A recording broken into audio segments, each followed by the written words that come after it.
jika diberi kesempatan, kalau misalnya kata korang dibagi peluang jadi principal MotoGP, apa korang nak buat? Kan? Apa korang nak buat? Macam mana korang nak manage pasukan korang, kan? Projek Solo. Assalamualaikum semua, terima kasih kerana bersama dengan Projek Solo. Alhamdulillah berjumpa lagi di dalam channel Projek Solo. Korang semua apa khabar? Sihat semua?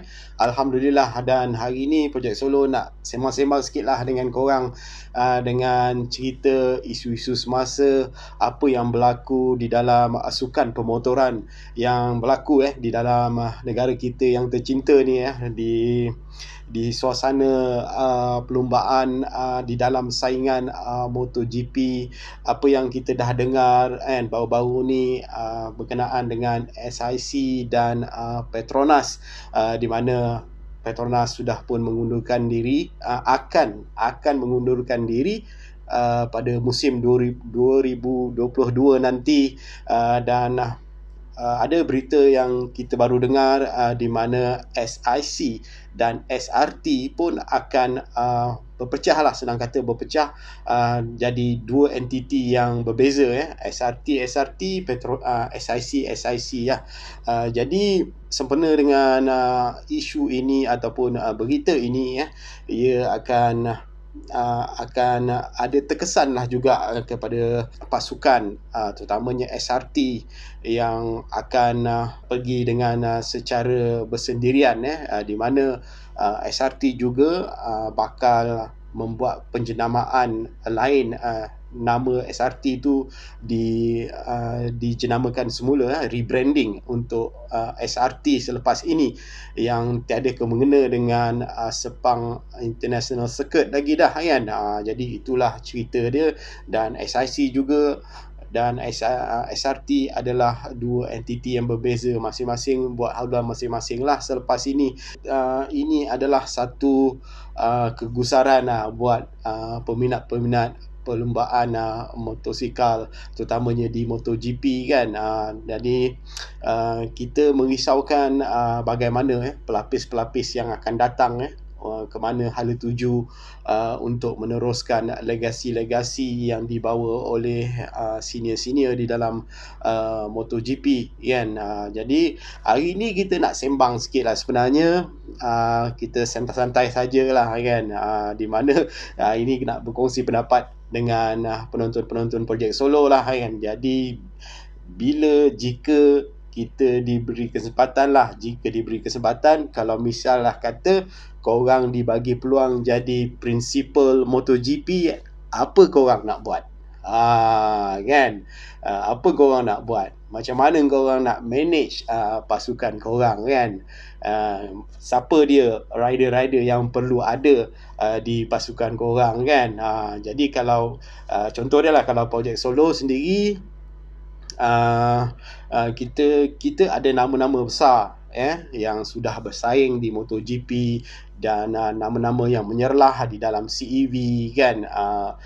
Daripada senior hinggalah junior, kan. Nama seperti Hafiz Syahrin tak asing lagi, kita ada Azlan Shah, kan. Kita ada Damo, ada Syahrul Rizwan, dan Hakim Danis, dan kalau kita lihat kita ada Adam Norodin di Moto2, kan. Kita ada juga Kip.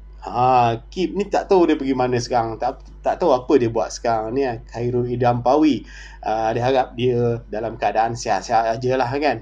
Jadi inilah nama-nama yang hangat diperkatakan yang masih menyerlah bakat yang ada pada mereka ni, kan. Jadi kalau misal katalah Projek Solo jadi principal, pertama, kalau MotoGP, Projek Solo akan letakkan Hafiz Syahrin dan Azlan Shah. Di Moto2, Adam Norodin dan Kip. Dan Moto3, Damo dan Syahrul Izwan, yang sedang bersaing di CEV sekarang ni, kan. Jadi inilah nama-nama yang yang fresh lagi kan. Jadi mereka masih agresif untuk berlumba kan. Kalau tak ketengahkan betul-betul kan, memang rasa rugilah kan. Jadi sebenarnya kalau kita nak membuat sebuah pasukan di dalam MotoGP pun bukan kaleng-kaleng dia punya kos dia kan, memang tinggi kan.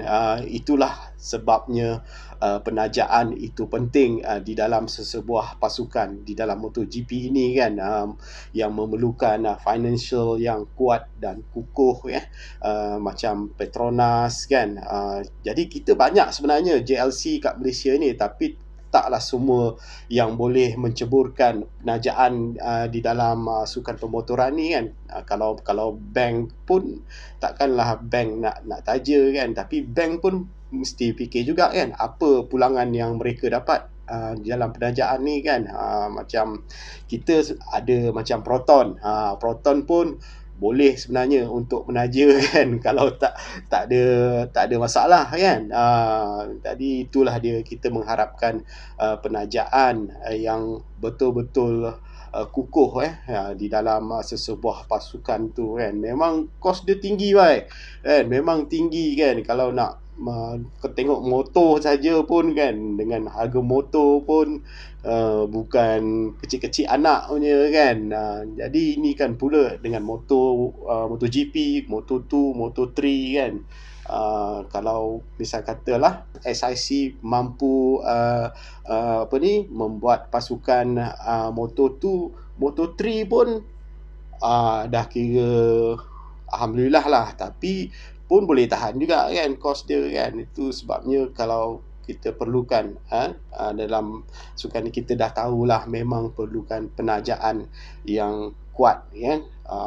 Okey, jadi sebenarnya sayang terutamanya pasukan-pasukan daripada Malaysia tidak bersaing di dalam sukan pemotoran MotoGP. Ini adalah satu platform yang di mana begitu besar impak dia di dalam pembangunan pemotoran, terutamanya pembangunan rider-rider di Malaysia ni kan. Kalau kita lihat nama-nama prinsipal yang dah digembar-gemburkan pun, ada juga kita dengar seperti Syahrul Yuzi kan. Syahrul Yuzi yang digemburkan supaya beliau dilantik sebagai prinsipal di dalam pasukan MotoGP kan. Kalau kita lihat SRT sebelum ini pun kita dah tahulah nama-nama besar seperti Datuk Razlan memang tak dinafikanlah sudah mempunyai kedudukan di dalam MotoGP kan. Nama yang tak asing lagi di dalam MotoGP kan. Jadi kalau misal kata kita nak set up benda baru kan, kita mesti ada seorang prinsipal yang berkaliber kan. Jadi itulah dia, nama Syahrul Ruzi digembar-gemburkan, dan kita ada senior seperti Zul Fahmi Khairuddin kan. Tapi Zul Fahmi Khairuddin ni pun kalau dia nak berlumba lagi pun masih boleh, dia masih muda lagi kan. Kan.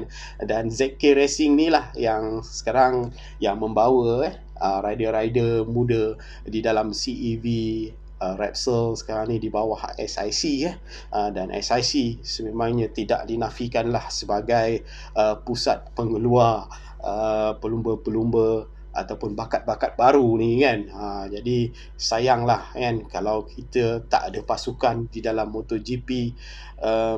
Sebenarnya ramai peminat-peminat yang menanti-nantikan kan. Kalau kita tengok di media-media sosial tu kan, ramai peminat, mengikuti perkembangan MotoGP ni kan. Jadi perasaan tu pada projek Solo sendiri pun, bila berlaku perkara macam ni kan, rasa apa akan jadi pada pelapis-pelapis ataupun pasukan yang kita ada di dalam persaingan MotoGP kan. Jadi rasa macam terkilan lah juga kan, bila tak ada nama Malaysia di senarai persaingan MotoGP tu kan. Jadi trust lah sikit kan. Jadi apa pun kita akan lihat sebenarnya rancangan-rancangan terutamanya SIC, SRT dan Petronas sendiri kan. Ini ada perancangan yang diorang akan lakukan, dan kita akan tunggu dan lihat apakah perancangan mereka semua kan. Kalau misal kata ada pembentukan entiti baru di dalam pasukan MotoGP yang berpaksikan sebuah pasukan dari Malaysia, syukur Alhamdulillah lah kan, memang cantik lah kan, dan pastinya mengutamakan rider-rider tempatan untuk bersaing kan. Jadi lebih patriotik lah ya, lebih patriotik dan lebih, orang kata, semangat kita lain semangat kita lain 100% rakyat Malaysia. Jadi itulah dia, tapi pun bukannya cakap memang senang lah kan.